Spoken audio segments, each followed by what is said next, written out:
Qu'est-ce qui s'est passé? Moi, je pense que c'est banal parce qu'on a confondu des affaires qui ne devraient être jamais confondues. Surtout, l'idée de se préoccuper de ce qui est fait et bien fait. Stéphane Bureau. Bonjour Stéphane. Mario Dumont, bonjour. Il y a eu l'euphorie boursière de mercredi après-midi, mais c'est comme si la réalité, puis on parle des marchés là sur tous les continents, partout à travers le monde. Il y a eu comme un retour à la réalité hier, qu'on est toujours dans un monde d'instabilité et d'incertitude. C'était d'ailleurs souligné par le président Macron ce matin qui disait c'est pas parce qu'on a une trêve de 90 jours que les choses sont moins fragiles. Les bourses européennes en sont d'ailleurs l'illustration la plus aboutie. C'est pas la catastrophe, mais elles sont à peu près toutes dans le rouge, malgré, dans certains cas, de très bonnes nouvelles économiques. L'Angleterre qui constatait qu'en février, son activité économique a bondi de 0,5 %. C'est énorme. C'est probablement explicable parce que les entreprises, loin des États-Unis, en Angleterre comme ailleurs, ont fait du front-loading, comme on dit, c'est-à-dire qu'elles ont exporté en précipitation vers les États-Unis tout ce qu'elles vendent habituellement en espérant passer sous les droits douaniers. Alors, ça a peut-être donné un petit surcoût, une survitamination aux exportations européennes.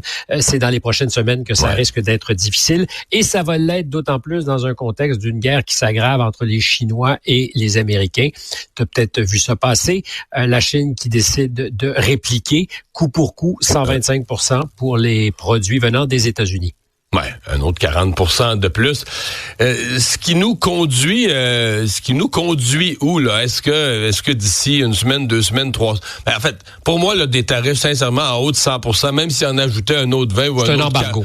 C'est ça. C'est que tu commerces quasiment plus. En haut de 100%, c'est que tu veux plus commercer avec ce pays-là. Est-ce que la Chine et les États-Unis vont être forcés par leurs entreprises respectives, par leurs craintes économiques respectives, de s'asseoir à un moment ou à un autre, ou est-ce qu'on va jouer à chicken pendant des mois? Bonne question. Et là, il y a une partie de la réponse.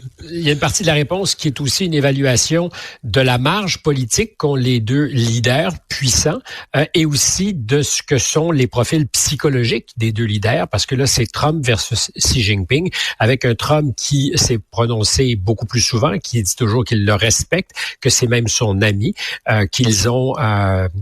au fil du temps, les Chinois abusaient des Américains, mais c'est tout à fait normal puisqu'il y avait personne au bureau ovale pour répliquer.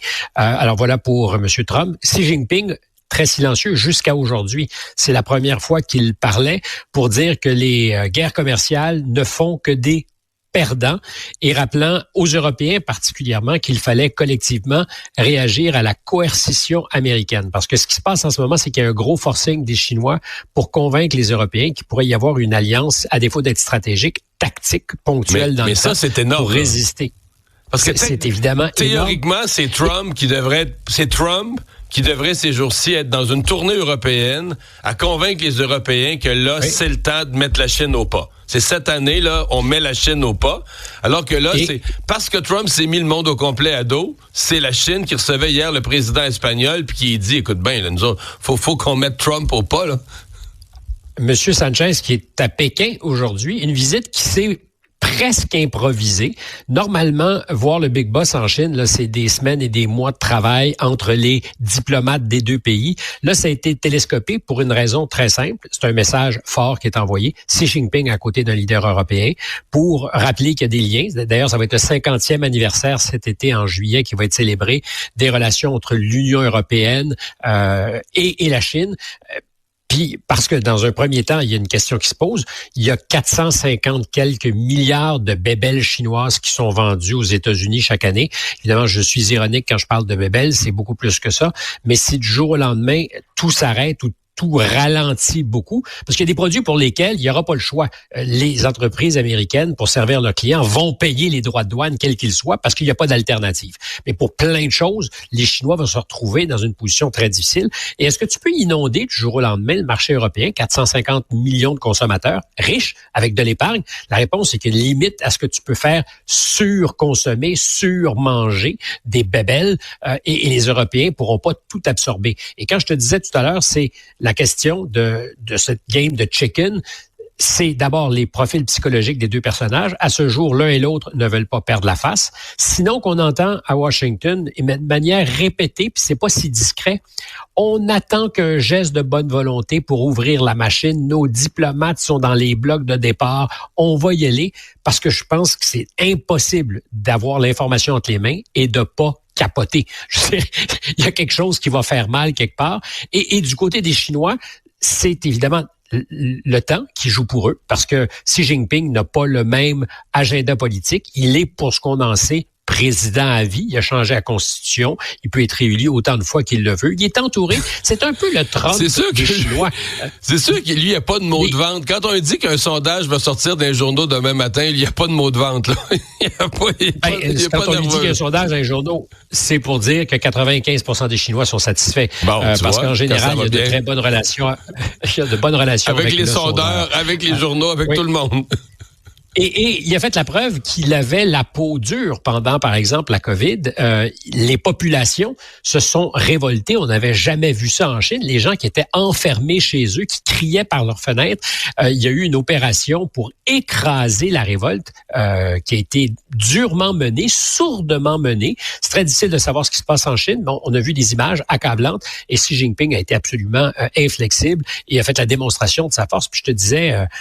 c'est un peu le Trump chinois. Il est entouré de béni oui-oui. Il a fait le ménage. Il n'y a que autour de lui des gens, pour autant, c'est pas des incompétents, mais qui ne questionneront jamais son leadership. Donc, il y a de la marge, mais en même temps, c'est une économie qui est fragile. Alors, peut-être qu'il va utiliser ça comme son sortie de prison sans passer égaux et en réclamant $200, parce que il pourra dire, si ça va mal en Chine en ce moment, c'est à cause des Américains, c'est pas de notre faute, ils ont commencé une guerre. Ça pourrait lui donner un peu de marge. Mais au total, c'est destructeur. Donc, qui des deux va lâcher le morceau? Pour les Américains, on n'en a peut-être pas beaucoup parlé, mais il y a une petite marge de temps. C'est-à-dire que pour les mêmes raisons qui font que l'Angleterre a une économie qui fonctionne, parce qu'ils ont peut-être shippé beaucoup de marchandises avant les droits douaniers, les entreprises américaines ont surstocké depuis quelques semaines, quelques mois, pour être certains d'être capables d'offrir un temps à l'ancien prix des biens de consommation. T'as vu l'histoire d'Apple, là, qui est tout ce qu'il y avait dans un entrepôt en Inde jusqu'à la dernière caisse dans le fond de l'entrepôt d'iPhone ou de tablette. Ils ont tout ramené avant les tarifs, ils ont tout ramené ça en sol américain. Ils ont tout ramené. Ils ont nolisé des avions pour aller vider les entrepôts puis ramener ça en sol américain avant les tarifs, là. Mais ça nous donne une idée du vrai calendrier. C'est-à-dire que le vrai calendrier, c'est ce qui est stocké et qui permettra pour l'essentiel d'absorber la demande aux États-Unis sans que l'inflation partent en flèche. Alors, c'est-tu quelques jours, quelques semaines, quelques mois? Je peux pas imaginer que l'équipe Trump ne sait pas ça et que c'est la marge qui se donne. Parce qu'il y a un point au-delà duquel le jeu de massacre va faire vraiment mal à tout le monde. Et je peux pas croire que Trump est ignorant de ces choses-là. Tout puissant pense-t-il être. Stéphane, un mot sur Gaza. Bon, la guerre se continue, on en parle moins. La guerre se continue, puis on se demande qu'est-ce qu'Israël, à ce point-ci, vise vraiment. Ben, si j'en parle d'abord, c'est parce que c'est des choses fondamentales et que si on a mal à nos REER, je peux dire qu'il y a beaucoup de gens à Gaza qui ne pensent pas à leur REER, ils pensent juste à savoir s'ils vont trouver de l'eau pour boire, se laver et de quoi manger.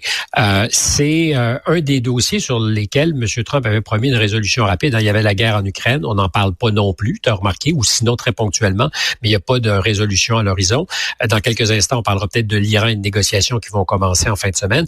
Puis Gaza, c'était, Gaza Beach, on s'est rendu compte que ça allait nulle part, cette idée. Mais les Israéliens, eux, pendant qu'on ne parle pas de ça, agissent. Alors, il y a des couloirs ou des corridors qui ont été mis en place par les forces militaires israéliennes et c'est techniquement important parce qu'on est en train de découper le territoire de Gaza, qui est plus petit que Montréal. On s'entend que c'est pas très, très important. Mais le couloir de Philadelphie, qui est une bande le long de la frontière avec l'Égypte, le couloir de Netzarim, qui littéralement coupe Gaza en deux, et puis un nouveau, Morag, qui coupe en fait les communautés de Rafah et de Khan Younis dans le sud. Et si je te parle de ça, c'est parce que ce découpage a pour peut-être objectif d'amorcer une occupation, en plus d'avoir créé une zone tampon tout autour de Gaza et adjacente à Israël, de 10 à 15 kilomètres qu'occupent durablement les forces israéliennes. Fait qu'il reste du territoire de Gaza de moins en moins d'espace, et le journal influent, important en Israël, Haaretz, la semaine dernière, disait le plan, c'est peut-être d'aller parquer les populations gazaouis dans une zone dite humanitaire où les millions de Gazaouis vont être alimentés, mais au minimum. Ça sera vraiment une forme de rationnement pendant qu'on nettoie, qu'on dégage tout, parce que la réalité, c'est qu'il y avait une promesse de se débarrasser du Hamas et que malgré la force, la très grande force des Israéliens, qui sont encore capables de tirer des missiles, contrôle des otages, on dit qu'il y en a 22, 24 qui sont toujours en vie. Donc, l'opération militaire n'a pas réussi à vraiment décapiter le Hamas. Et là, ce que disent les militaires, c'est qu'il va falloir occuper. Et occuper longtemps, détruire, aller dans les souterrains. Mais ce que ça implique, et c'était le plan des généraux dont on avait parlé en disant c'était de la science-fiction, mais ça l'est de moins en moins. C'est-à-dire qu'il y aura un vaste espace, un camp, où les Gazaouis vont être mis ensemble et où le reste du territoire va être vidé pour d'abord l'occuper, détruire, espérer se débarrasser du Hamas. Je dis bien espérer. À ce jour, ça n'a pas fonctionné. Mais ça va faire donc mal, très mal, avant que la paix revienne. Mais tout ça en essayant de rentrer 2 millions de personnes dans un territoire de plus en plus exigu et irréaliste, là. C'est pas une poignée de personnes. 2 millions d'individus, des femmes, des enfants, évidemment des hommes aussi, des soldats dans tout ça, avec aussi la possibilité d'accélérer le départ de ceux qui seraient volontaires. Israël qui a mis en place une espèce d'officine pour faciliter l'immigration des Gazaouis qui voudraient partir. On comprend qu'à terme, peut-être, Israël rêve d'occuper et de reprendre le contrôle de Gaza. Sauf que ça se bat pas dans le monde pour les accueillir. Merci beaucoup Stéphane, bonne fin de semaine.